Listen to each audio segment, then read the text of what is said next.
Okay, welcome everyone to the meeting of City Council for March 28th. If you can stand for a second, we will have Councilman Green do the prayer and read the Pledge of Allegiance.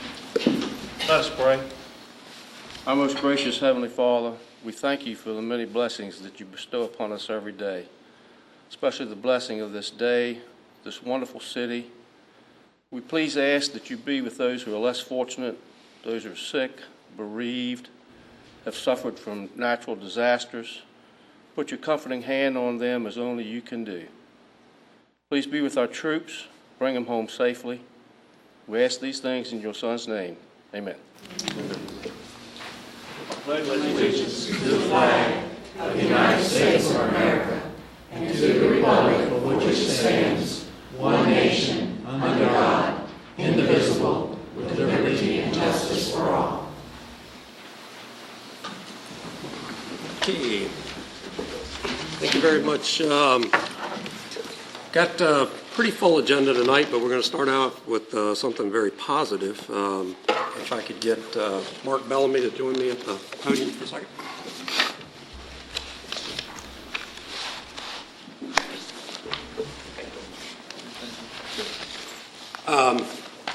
Mark has found himself having to leave our service. He was a member of the school board, and he's going to have to leave us early for another more opportunities and job in his own job. But we wanted to not send him off without thanking him for his service. One thing that every member of council will tell you today is that we enjoy a tremendous relationship between the city council and the school board.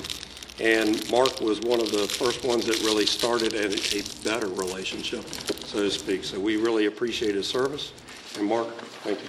Thank you very much. Thank you. Okay, thank you.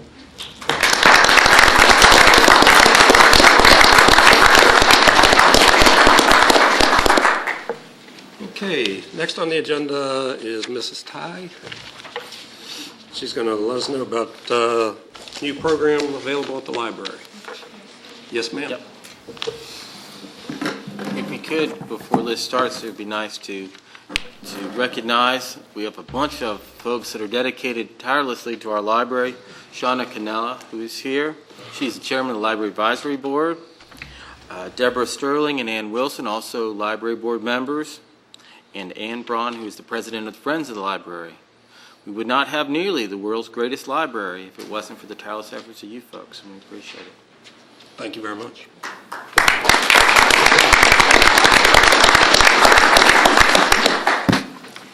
Good evening. First, on behalf of the library staff, I would like to thank the City Council, the Library Advisory Board, and Friends of the Library for your continued support. This evening, I'm here to introduce a new service that the library launched a few weeks ago. It is the downloadable digital books.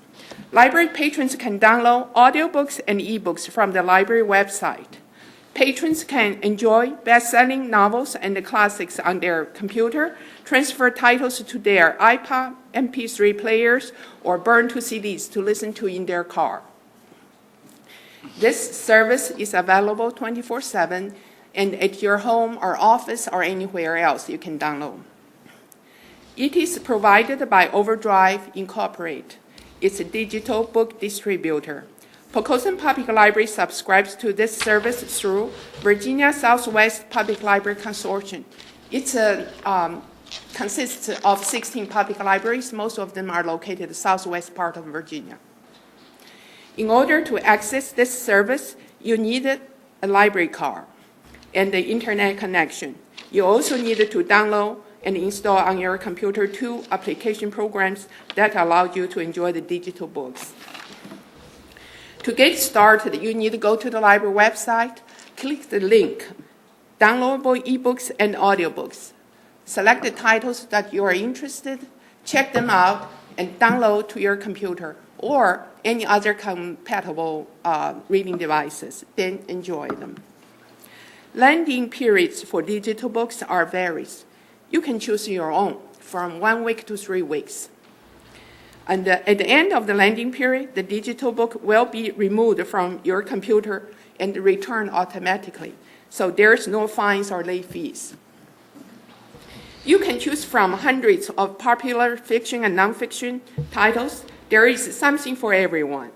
And all digital titles are integrated with the library OPAC, so you can search them in the library catalog.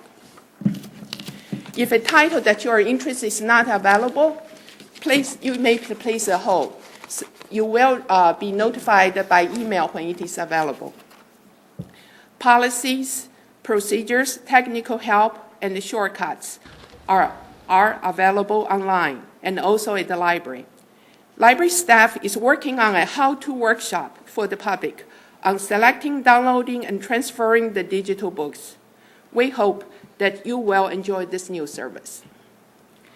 Downloadable digital books are only one of the many reading medias that Poquoson Library provides. Library has a collection of approximately 60,000 items oriented to all ages and interests. Traditional books remain stable.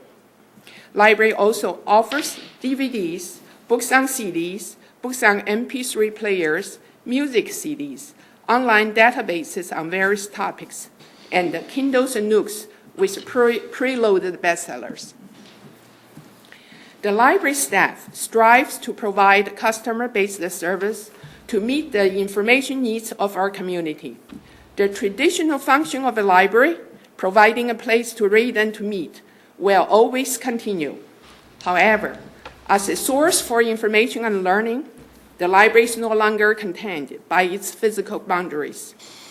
The information is available 24/7 at the library's virtual branch. The delivery and format of information may change, but the free public access to knowledge and learning must continue. Library is a great information equalizer.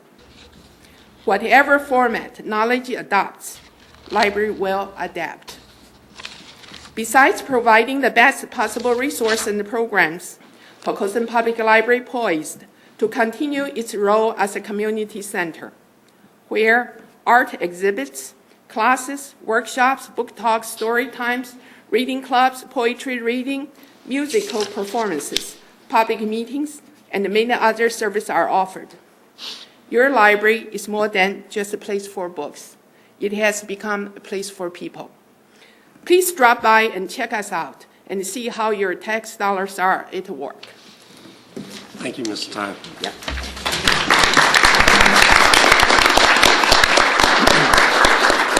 Ms. Tai, on behalf of the City Council, I'd like to thank you for your leadership in all these years of the Poquoson City Library. What a phenomenal job you've done in building that library, in keeping that library. You first, then them.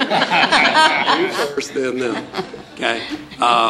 Just the fact that you embrace technology and that you keep the library changing and vibrant for this community, we really appreciate it. It makes our community look really good. And thank you as well to the Friends of the Library. I know that the volunteer organization there produces a lot of input to the library, as well as the Library Advisory Board, and the great job that they do overseeing it. So we do appreciate it, and we're glad that y'all came tonight to brief us on the newest program. I really have a great support. They help me put out fires every day. And I appreciate that. It's the only building we have.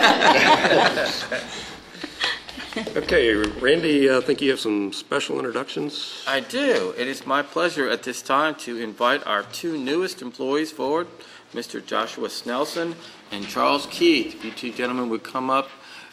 Both of these gentlemen recently started work in our Public Works Department, and they are part now of the small army of people that get almost everything done in terms of physical plant in this city. And we appreciate that you're here. If you would just introduce yourself.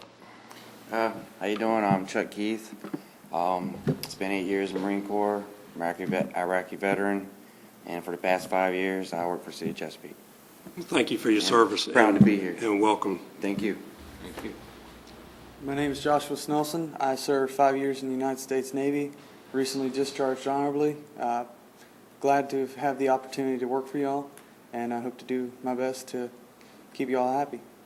Hey, thank you again.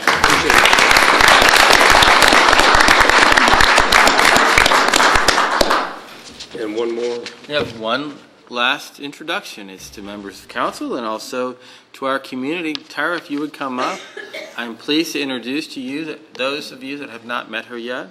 This is Tyra Vaughn. She will be the new reporter covering Poquoson for the Daily Press. Is there anything you'd like to say, Tyra? I'm not much of a public speaker. That's why I chose print journalism. But I am really excited about covering Poquoson. And,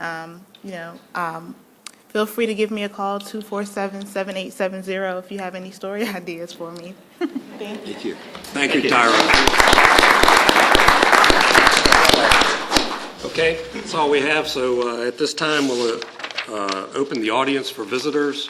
You're welcome to come to the podium and tell us about any issue that you would like.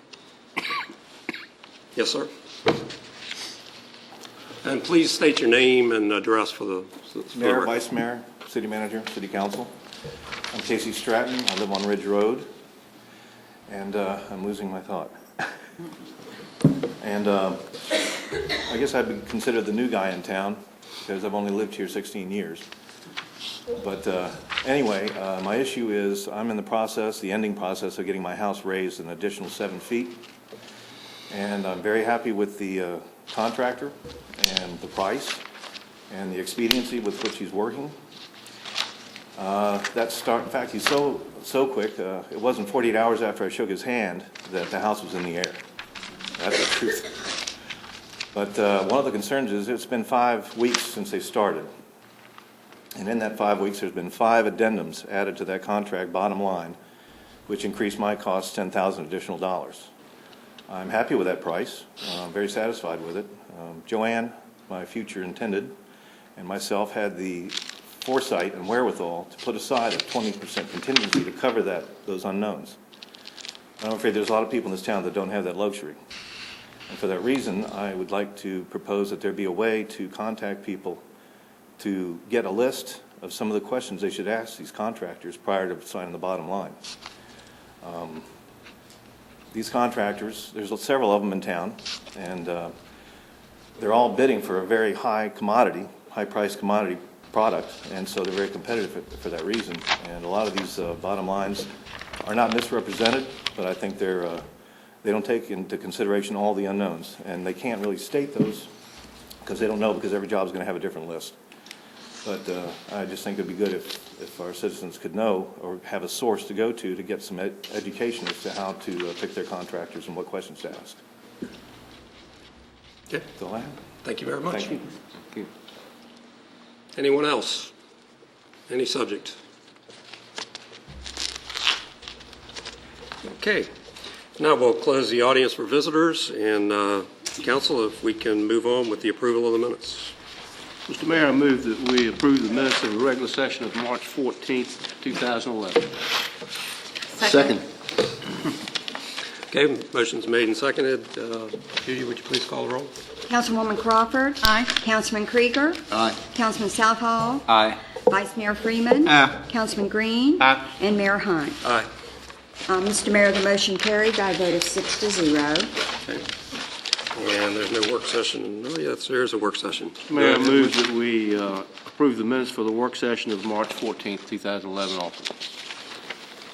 I'll second that.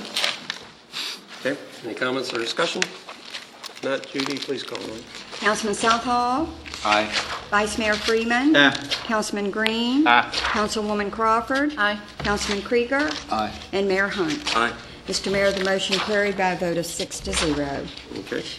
Thank you very much. First item under new business is, and I'm assuming that this is a report, revenue recovery and ambulance billing. This report, you'll recall, I believe it was Mr. Krieger, but if I got that wrong, it was probably Mr. Freeman, You asked at the last meeting to have a brief update on what we've done with revenue recovery in terms of collections as the program came into being, and Trace is here to provide just a short update on that. This is a supplement to a written report that we provided to you a few months ago. Good evening, Mr. Mayor, members of council. Very briefly, the update on ambulance billing. It started October 1st, 2009, so for 9 months, actual collections for 2010 was approximately $151,000. Annualized, that amount would be about $202,000. Actual collections so far to date, to February of 2011, $103,000, and annualized about $191,000. In preparing the budget for 2012, we're not expecting any kind of increase at all. We're expecting level revenue in 2012. That's really about it. Any Have questions? any questions? I had spoke earlier today to Chief Holloway, and he has not heard of any complaints from the citizens of Poquoson as far as the program goes or whatever, so it seems to be working. That's all. I believe so. I heard of one phone call to the assistant chief, took care in about a minute. So, yeah, I don't think there's any problems. I guess, Randy, you want to kind of hit on the highlight of the program for anybody who may be confused that probably hasn't seen the service yet? Sure. Well, I hope that you never have occasion to see it. Right. Because when you see it is when you are on the receiving end of EMS services, and specifically EMS transport services.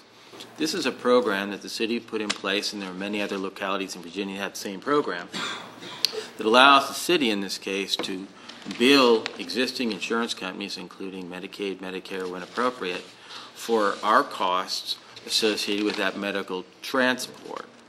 We have a program that has a liberal income limit to it. It's designed so that no one is financially disadvantaged for this. We bill your insurance.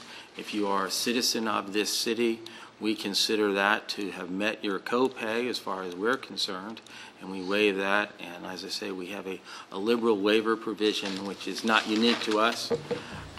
And one last thing, according to our ambulance billing company, we send out more stuff to explain this to the people that participate than anyone else, because we want to make sure that every time we send something out, you get all the information you need as if you hadn't read it the first time, just to make sure. And so I think it's working real well. I know that I'm sorry, may I ask? Yes. I know that we've sent out, a mass flyer to every citizen. Do we, when somebody utilizes the service, do they then get an additional note about this? Is that something that they do? They Okay. do, yes. Thank you. Okay. Any other questions, comments? Okay, that was just a report, no action necessary. I guess the next item under new business is options for the Public Works compound. Mr. Mayor, at the last meeting, council requested that we come back in 2 weeks to this evening's meeting with some additional information pertaining to your unobligated general fund balance in excess of your financial guideline limit, and also to bring back some additional information with respect to financing options, costs associated with those financing options, and to give you some sense of, if you used a combination of cash and financing, what those costs might be. And Teresa has taken the lead in her memorandum. I think she hits each one of those points. If you will look to the back, you see different options for financing, ranging from a conventional financing, a VRA financing, and lastly, an EDA financing utilizing their existing line of credit. Of those three options, the EDA financing has the lowest, or in this case, no, upfront cost as opposed to the closing costs associated with others, provides us the maximum flexibility to either structure this debt into some future borrowing, if that makes sense, or to pay it off early as funds become available. So it provides both the lowest upfront cost and the greatest amount of flexibility. So if you were to finance any portion of this, definitely recommend that be the one that you go to. One thing I would draw your attention to, if I could, is the third page in. As you think about the fund balance, you'll see and forgive me for reading to you, but there are people at home that may want to follow along. Currently, we are projecting a year-end fund balance in the general fund of $4.3 million, round things off. Your guidelines at 15% suggest you need to reserve $3.4 million. That is not a rainy day fund, it is really a liquidity fund. Since we don't get our revenues on a linear basis, a couple of times during the year, the balance in our checkbook pulls down real tight. In fact, in the past, less than $100,000 on a couple of occasions. But beyond that is an amount of $938,000. Again, I'm rounding a little bit. What we're going to, what Teresa noted here is that your last meeting, you spent some of that money. And so the balance of that, quote, excess, and that's simply defined as beyond your 15% guideline, is $897,000. I wanted to share with you a portion of what you'll be seeing when my budget comes to you on the 11th of April. We are proposing two things pertaining to TMDL. Council will recall when you talked about the TMDL in the context of the CIP, one of the things we discussed was whether or not it was premature to put in significant, and in that case it was $1 million next year, since we're still in the process of figuring out what this whole federal mandate is and how we're going to respond to it. So we have modified the CIP to move that $1 million out and in the subsequent years, and instead replace it, or we'll be suggesting we replace it with $50,000 in cash money, which will be designed to help our engineering department basically develop the plan of attack to address this federal mandate. The second element, which will be in the recommended budget, is to use the contingency, to fund the contingency reserve using our fund balance rather than ongoing money. By definition, the contingency reserve things are one-time in nature, and in a budget stretched as tight as the one that we had, it's one area that you could consider. And lastly, and I do need to update this number, we're working hard in the context of the recommended budget to meet the superintendent's budget request that she's passed on to the school board. The school board's still working on the budget, so we don't have the benefit of their final action. But I'm trying real hard to plan a combination of ongoing money and a small transfer from the fund balance to meet their request for approximately $137,000 in additional local funds. This number, when we put this sheet together, was $34,191. As we added it all up and double-checked and cross-checked and rebalanced everything, that number now is approximately slightly less than $85,000.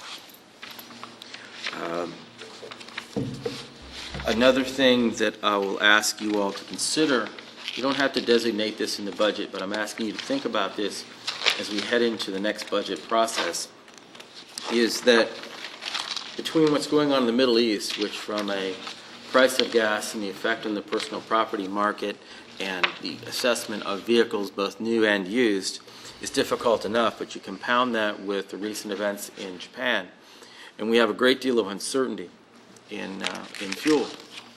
And as we've seen in Poquoson and in other places, as gas approaches and stays at $4 plus, a number of things happen.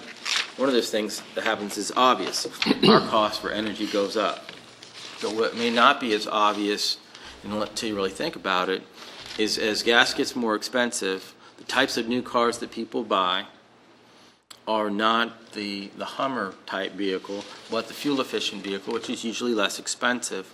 Also, people tend to hold on to their vehicles longer. You know, we're still in the recession as well. So what we try to do is go back to the last time that gas went to $4 and forecast our next experience based on our past. We saw in the year immediately following the advent of $4 gas, about a $250,000 drop in our personal property tax collection as the base began to shy away from new vehicles, and as certain types of vehicles that typically have high value began to see their values come down as the market demand for those vehicles shrank as the gas price went up. So I'll be asking you to consider in the budget simply whether you do it by formal appropriation or simply by a mental footnote, that you take a portion of that money and set it aside for this purpose. It's uncertain whether or not it's going to happen and to what extent that it will. And that uncertainty leads me to think it's not appropriate yet to cut the budget in face of something we're not sure, and it's equally inappropriate to suggest a tax increase to deal with it. So I'm suggesting instead that you reserve a capacity to deal with it if it happens. Worst case or best case scenario is it doesn't happen, remains in your fund balance, and you can use it for whatever you feel is appropriate.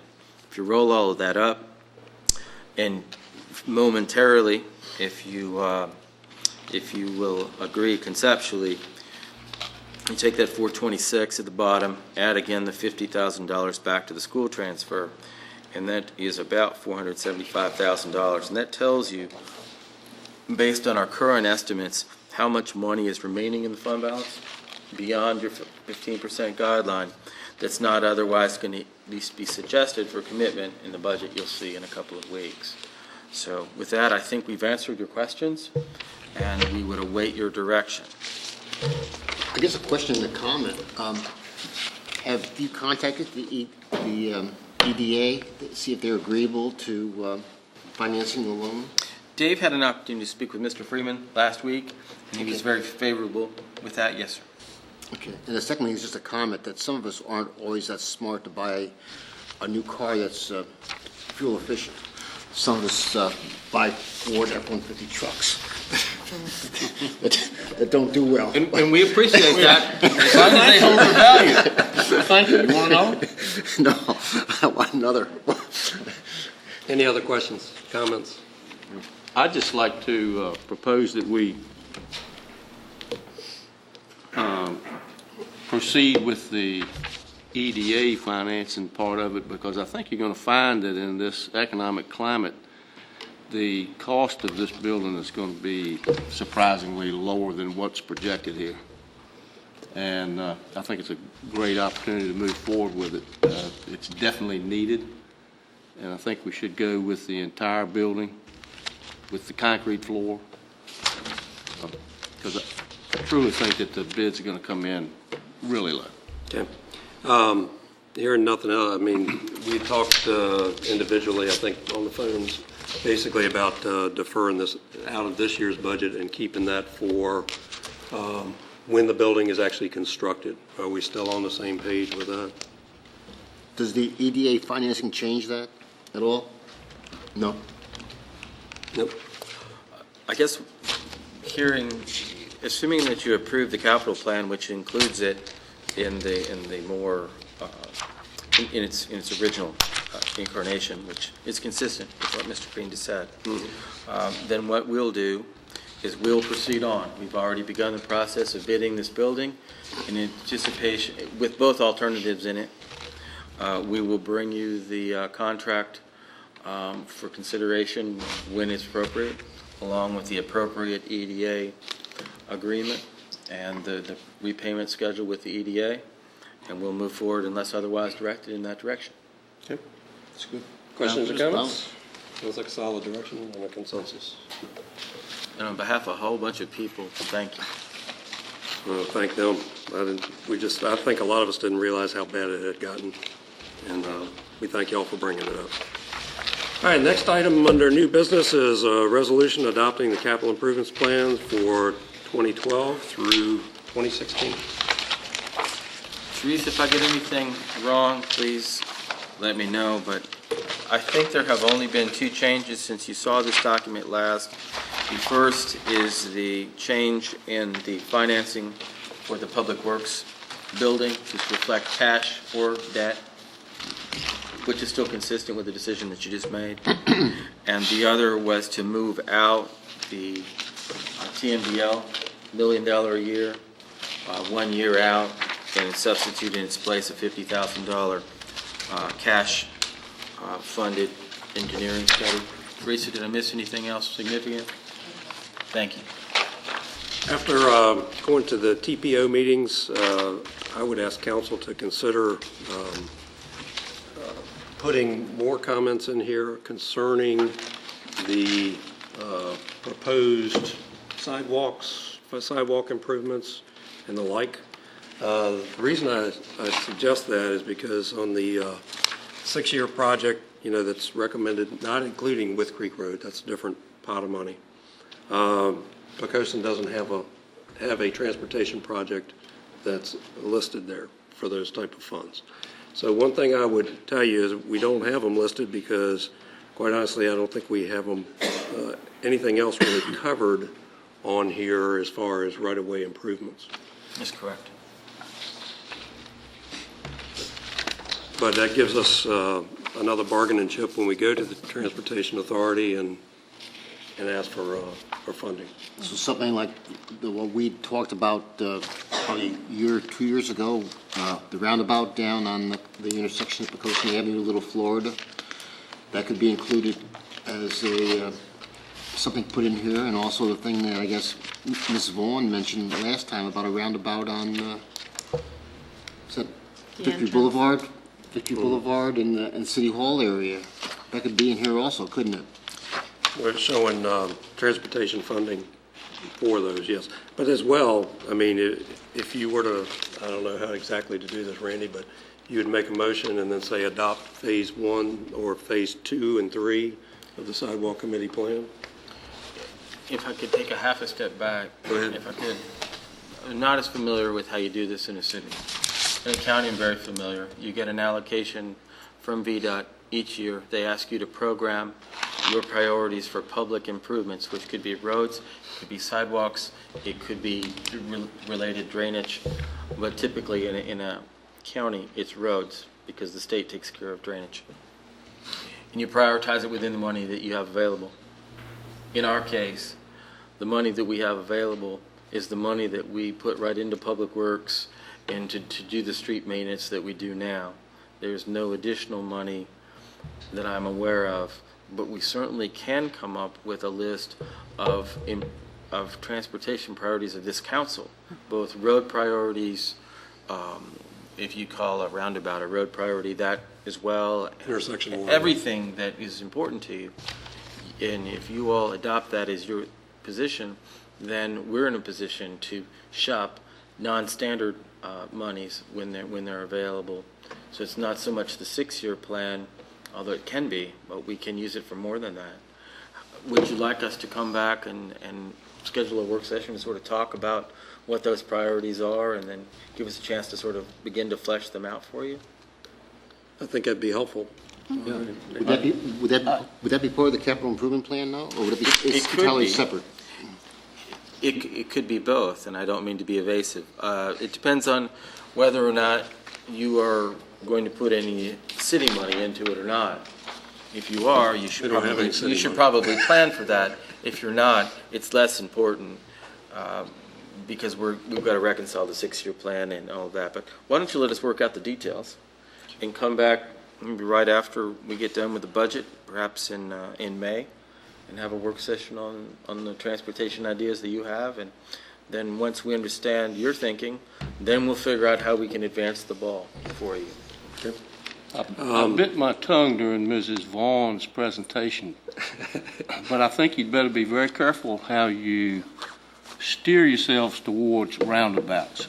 The roundabout was designed to specifically slow traffic down drastically, and I mean drastically. We're not like a Newport News or a Hampton where we have a business district where you want the traffic to be slow. Our primary routes are the same routes as our business district, and they are our evacuation routes. They are our ways out of the town in the morning to go to work, and they are ways back in after work. And if you stick a roundabout in those two places that were just mentioned, you will have traffic backed up to York County on Victory every morning. Well, not in the morning, it'll be backed up the other way in the morning. In the afternoon, it'll be backed up to York County trying to get into town. Roundabouts are not pedestrian friendly. As far as the Layden Way intersection, there's an easy, cheap way to fix that. You align the intersection You put a stop sign on one side, which would be the Layden Way, the Poquoson Avenue sides, and you can put a light, if you so desire, not a stoplight, but a light activated by pedestrians that would stop the main traffic so you can cross. You can do the same thing here on Victory, because Victory eventually is going to be a divided highway. The state already has the right-of-way. And to stick a roundabout right there, as close as that intersection is at Wythe Creek, you're going to be making a serious mistake. Well, I think roundabouts aside, because I don't think we're at the point where we would say roundabout. I prefer to call it intersection. How about intersection improvement? Improvement, okay? And then we'll decide what that is someday. But I think the fundamental thing here is that we ought to be listing what our transportation projects are. For us not even to be carrying any discussion of Little Florida Road and potential improvements there in the long term. And I'm not talking about 2013, 15. I'm talking about down the road. It would enable our staff, as well as whoever's attending the TPO meetings, to shop those projects and look for money. I think the state's always seems to be rebalancing the budget and finding money, and we're not in a position to really say, hey, we have this project. So I'd like us to think about that. So can we adopt this as is and then leave that? Yes, sir. Okay. So do we have a motion to? Mr. Mayor, I move that we adopt a resolution adopting the 5-year capital improvements plan for the city of Poquoson for fiscal years 2012 and beyond 2016. Is there a second? Second. Okay. Comments or further discussion? Okay. Judy? Councilman Krieger. Aye. Councilwoman Crawford. Aye. Councilman Green. Aye. Vice Mayor Freeman. Aye. Councilman Southall. Aye. And Mayor Hunt. Aye. Mr. Mayor, the motion carried by a vote of 6-0. Okay. And last, before we go into a closed session, here's a resolution making an appointment to the Economic Development Authority. Anybody prepared to make a motion and insert the name? Mr. Mayor, make a motion that we insert the name Manfred Freeman to the Economic Development Authority with a term expiring on March 31st, 2015. Second. Okay. Questions or comments? On Judy, please. Councilwoman Crawford. Aye. Councilman Krieger. Aye. Councilman Southall. Aye. Vice Mayor Freeman. Aye. Councilman Green. Aye. And Mayor Hunt. Aye. Mr. Mayor, the motion carried by a vote of 6-0. And tonight we're going to be a little bit unusual for council. We need to go into a closed session. If I could have a motion to do that, please.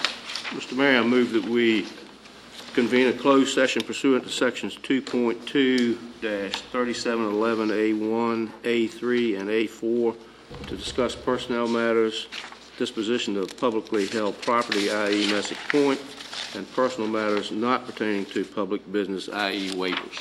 Okay. And, okay, I'm sorry, Frank, and appreciate that. And when we return, we have 2 items of unfinished business. One will be a resolution making an appointment to the school board, and the other will be a portable storage container ordinance, and then we'll wrap the meeting up. So if you want to stay, but we should not be there so long, 30 minutes or so. Longer than that. Okay. All right. Councilman Green. Aye. Councilman Southall. Aye. Councilman Krieger. Aye. Councilwoman Crawford. Aye. Vice Mayor Freeman. Aye. And Mayor Hunt. Aye. Mr. Mayor, the motion carried by a vote of 6-0. Okay.